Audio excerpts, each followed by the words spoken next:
¿Querrás decirme, amigo, qué estabas haciendo tú? Gané mi tierra con mi lanza, me respondió Wang Ziyú. Gané mi lanza con mi vida, gané mi vida con mi sangre, gané mi sangre con mi sueño. Hoy mi sueño es estar despierto. A los blancos como la nieve, a los amarillos como la espiga madura del trigo, a los negros como la noche, su mano abierta para todos, como la paz y la justicia, como la resistencia y la ternura. Antes de todo, quiero consultar por qué y cómo tenemos este libro de todas las flores en abril y que incluye las obras poéticas dentro de ese libro. Bueno, Nicolás Guillén es uno de nuestros mejores poetas. El siglo XX en Cuba ha dado una decena de poetas muy importantes y creo que Nicolás Guillén forma parte de ese patrimonio literario con singularidades muy específicas. Nicolás Guillén, que es el poeta nacional de nuestro país, en los años 30 descubrió un ritmo popular, el son, y transformó ese ritmo, esa pequeña célula rítmica, en un modelo sobre el cual escribió muchos textos, los motivos de son. Creo que con esa obra Nicolás Guillén instaló un lenguaje popular en la poesía cubana que venía de la tradición española, de la retórica, y Nicolás Guillén puso a la poesía a hablar en el lenguaje de la gente de la calle. Por tanto, los pregones, cómo hablaba la gente en el barrio, cómo hablaba la gente en el bar. Motivos de Son tiene la virtud de que llevó al negro a la literatura. Y después, con el tiempo, esas pequeñas ondas de la cultura negra fue desarrollándose de un modo concéntrico, del negro a los explotados, a los marginados, y de una poesía negrita pasó a una poesía social, política, de gran contenido humano. Por tanto, Nicolás Guillén, que comenzó siendo un poeta de la poesía del son y del negro, se fue convirtiendo en el poeta de una nación. Ya no negro ni blanco, sino todos. Negros, blancos, mestizos, indios, chinos. Y por eso Nicolás Guillén pudo acrisolar en su obra todos los colores de Cuba que él llamó color cubano. También, como sabemos, Nicolás Guillén había visitado a China en el siglo pasado, cerca de 1950. Sí. Y dentro de ese libro podemos encontrar directa o indirecta unas huellas de esta visita. Sí, él vino 2 veces en los años 50, en el 54, 54 y en el 59. El 59 vino al 10º aniversario de la fundación de la República Popular China y él escribió en este libro, Todas las flores de abril, incluyó varios poemas de esa visita de los años 50. Recuerdo que en el año 54, cuando él vino, él fue a Wuhan, fue por el río hacia Shanghái, pero él no quería ir a ver la ciudad esplendorosa de Shanghái, quería ir a Wuhan porque él ha visto en las noticias de la gran resistencia que el pueblo de Wuhan había tenido en la lucha contra los japoneses, en la cuestión de la República, y él quiso ir a ese pueblo, ver cómo era un pueblo del que él tenía referencia. Cuba, un pueblo resistente. Wuhan fue una zona resistente donde la Revolución China encontró un gran respaldo. Creo que eso es una canción, un texto donde hablaba que ir a Wuhan, porque él quería ir a estar allí, y habla bien de sus prioridades. No quería el esplendor de Shanghái, quería ir a la raíz humana profunda y con profundidad de un pueblo como el de Wuhan. Para los chinos tenemos una comprensión sobre Nicolás Guillén como 2 etiquetas evidentes. Primero es su compromiso revolucionario, otro es, claro, es su identidad morada, también como raíz de cubano. Sí. No sé, usted está de acuerdo con esa mirada y podemos encontrar en su obra sobre estos elementos al mismo tiempo y faltamos algo para profundizar ese estudio sobre él. A mí me parece que Nicolás Guillén forma parte de una constelación de poetas que descubrió la cultura negra. En lengua francesa, un poeta como Aimé Césaire de Martinica o un filósofo como Frantz Fanon o un poeta como Léopold Sédar Senghor de Senegal, deslumbraron a la mirada europea a lo que Europa veía como arte negro. Nicolás Guillén está en esas coordenadas. Sin embargo, Nicolás Guillén no hizo una ideología de la negritud como si la hizo Senghor o Fanon o Césaire. En Guillén hay un contenido más social, más artístico, más lleno de su realidad.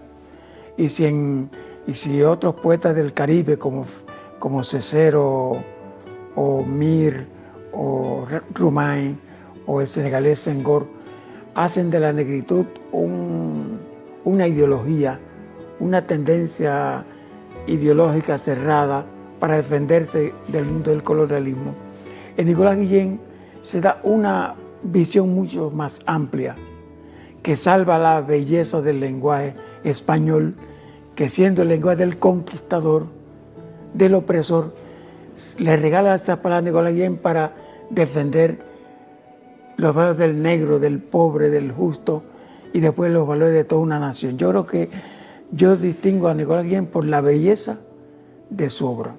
Su poesía de amor, una de las más bellas que se han escrito en castellano.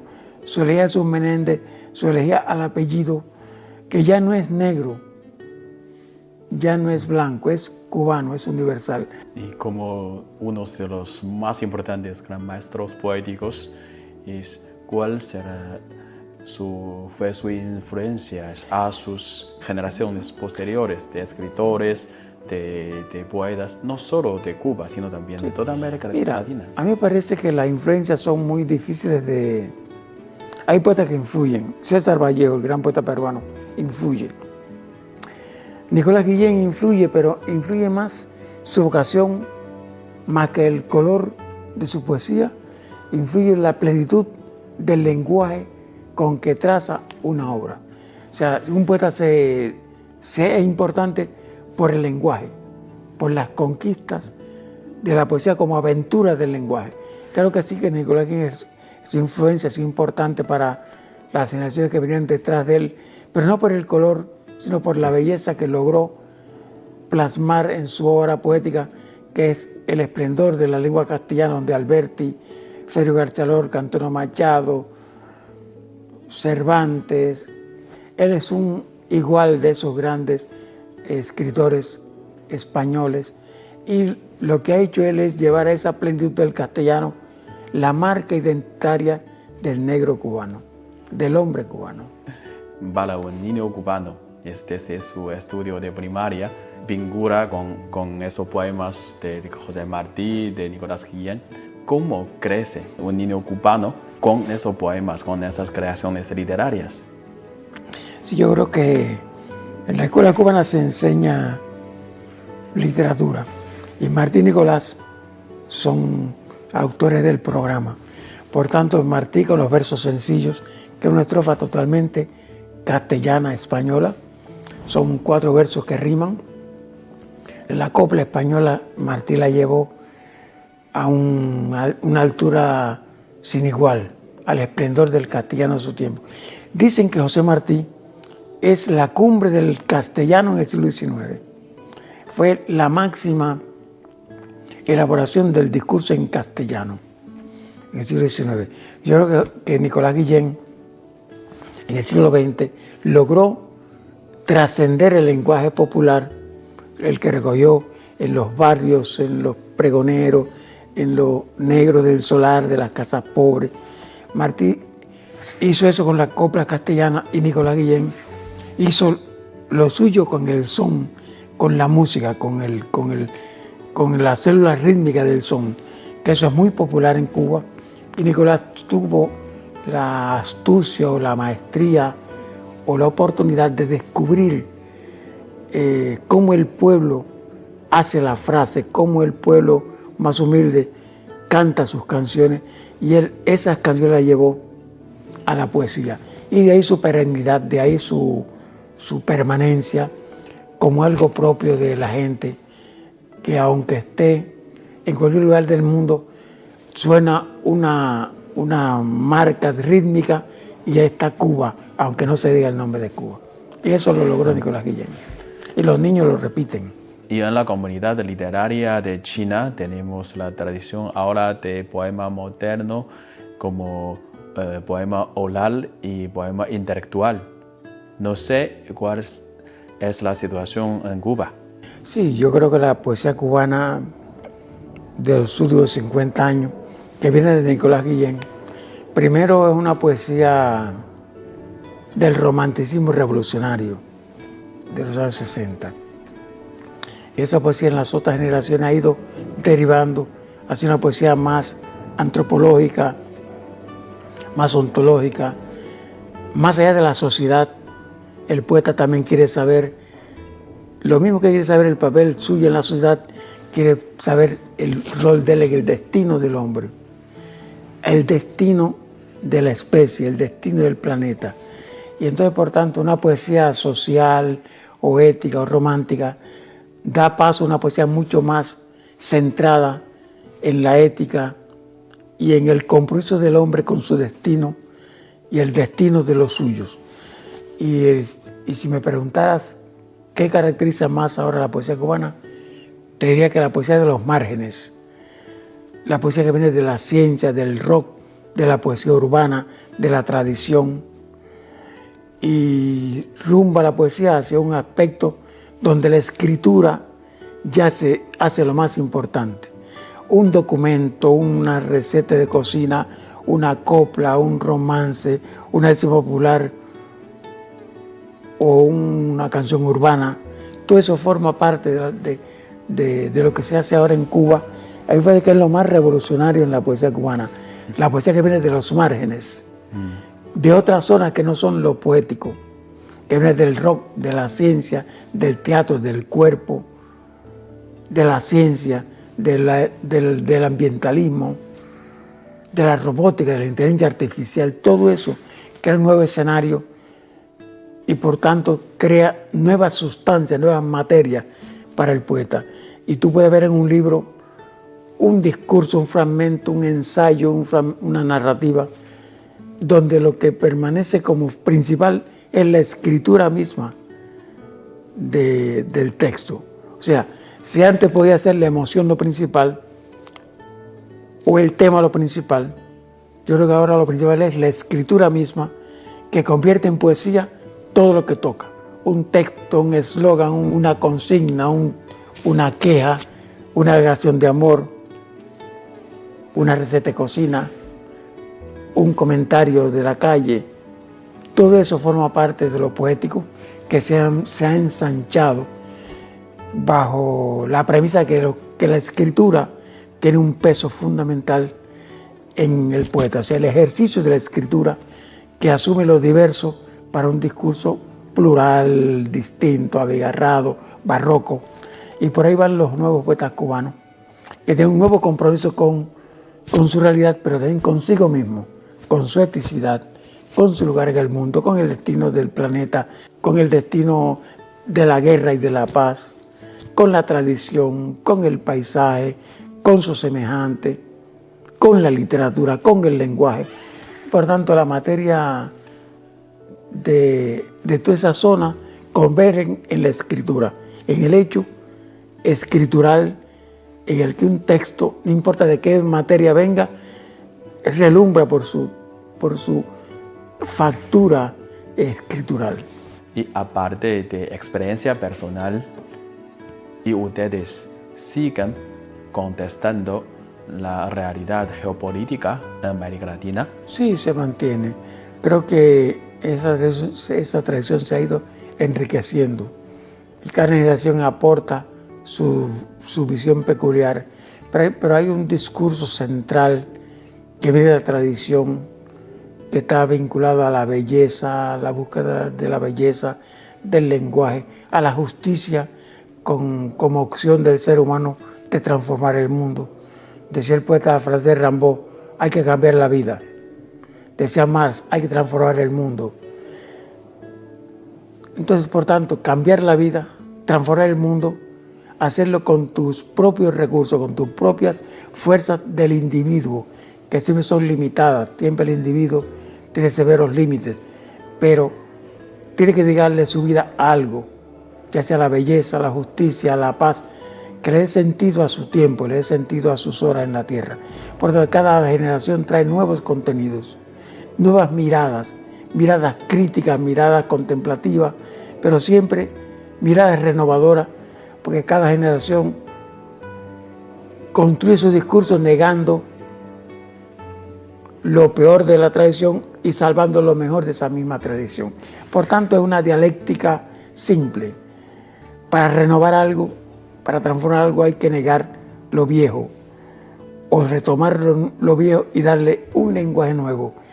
No hay ninguna ruptura, una continuidad de la tradición que se sostiene con los nuevos discursos de la gente más joven, tan legítimos como los discursos de los grandes cantos de Nicolás Guillén, César Vallejo, Pablo Neruda, Lorca, Alberti. Esos cantos son el sustrato. Cada generación pone su nueva voz, sus nuevas preocupaciones, su mirada crítica sobre la realidad, y solamente una realidad que asuma esa mirada crítica evoluciona, se transforma y se hace más hermoso. Y también como hoy mismo también presenta este cantal de Alejandro, sí. Es como ese año también es el centenario de nacimiento de Fidel Castro. Sí. Es para nosotros, claro, los chinos conocen muy bien sobre la historia revolucionaria de Fidel y su relación con literatura contemporánea de América Latina. Este libro lo hizo mi editorial. Y ahí tenemos García Márquez, que aportó una prosa, dice, el Fidel Castro que yo conocí, como un testimonio en prosa. Pero hay poetas peruanos, Pablo Neruda de Chile, poetas de Honduras, poetas de Argentina, Juan Gelman, poetas cubanos, o sea, poetas de muchos países que lograron captar ese tremendo magnetismo de un líder político como Fidel Castro, que era realmente un profeta del tiempo futuro. Los grandes hombres siempre se adelantan y los poetas también se adelantan. Y los buenos poetas tienen la visión profética y enaltecen al hombre que es capaz de portar esa nueva sensibilidad, esa nueva energía transformadora. Y Fidel era un fenómeno de la naturaleza en cuanto a su inteligencia, su afán de cambio, de mejoramiento humano. Y los poetas, ya sean Pablo Neruda o Juan Gelman, o Ernesto Che Guevara, que escribió poesía, o Nicolás Guillén, sí. Todos vieron en Fidel Castro un símbolo de la revolución, un símbolo de la búsqueda de la belleza por la justicia social. No hay belleza que no sea justa. Para los griegos, lo bello, lo útil, lo justo, la verdad. Verdad, belleza, justicia, bondad. También para la civilización china tiene que ver eso. Ustedes tienen grandes líderes que han luchado por eso. Cuba, que es una pequeña isla, ha dado hombres tan grandes como José Martí, y en este caso un hombre como Fidel Castro, que abandonando su condición de clase, asumió la vida de los pobres y los llevó a la verdad y a la justicia. Creo que es un acto poético que le debemos a un gran hombre, que en el fondo cada gran hombre es un gran poeta que transforma no solo el lenguaje, sino la realidad que ese lenguaje ha configurado de vista al futuro.